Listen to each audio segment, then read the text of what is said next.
Las papayas. Papayas. Estas son las mañanitas que cantaba el rey David. A las muchachas bonitas se las cantamos aquí. These are the morning songs which King David used to sing. To all the pretty girls we sing them here to you.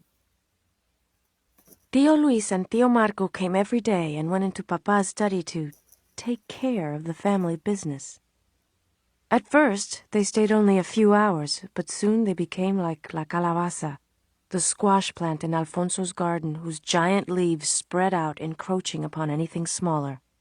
The uncles eventually stayed each day until dark, taking all their meals at the ranch as well. Esperanza could tell that Mamá was uneasy with their constant presence. Finally, the lawyer came to settle the estate. Mamá, Esperanza, and Abuelita sat properly in their black dresses as the uncles walked into the study. A little too loudly, Tío Luis said, "Ramona, grieving does not suit you. I hope you will not wear black all year."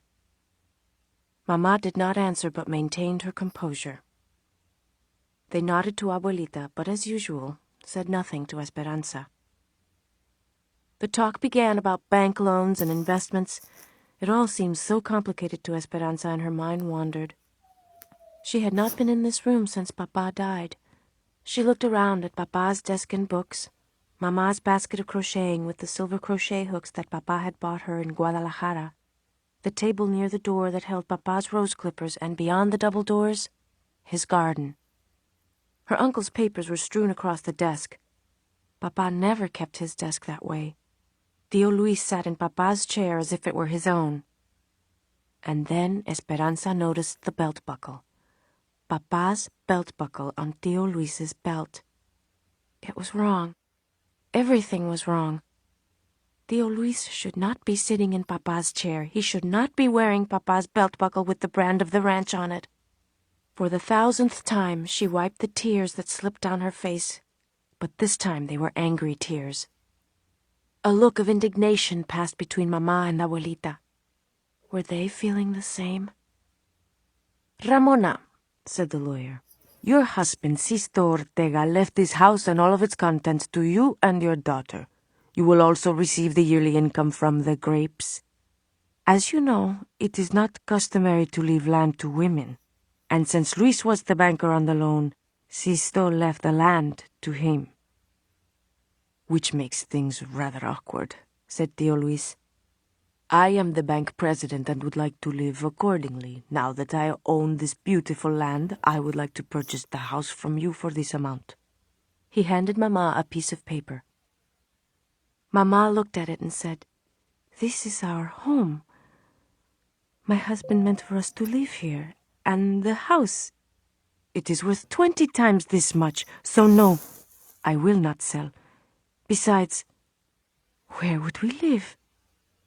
"I predicted you would say no, Ramona," said Tío Luis. "And I have a solution to your living arrangements. A proposal, actually. One of marriage." Who is he talking about, thought Esperanza. Who would marry him? He cleared his throat. "Of course, we would wait the appropriate amount of time out of respect for my brother. 1 year is customary, is it not?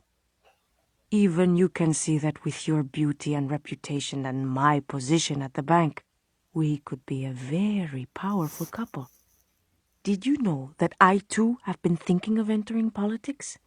I am going to campaign for governor. And what woman would not want to be the governor's wife?"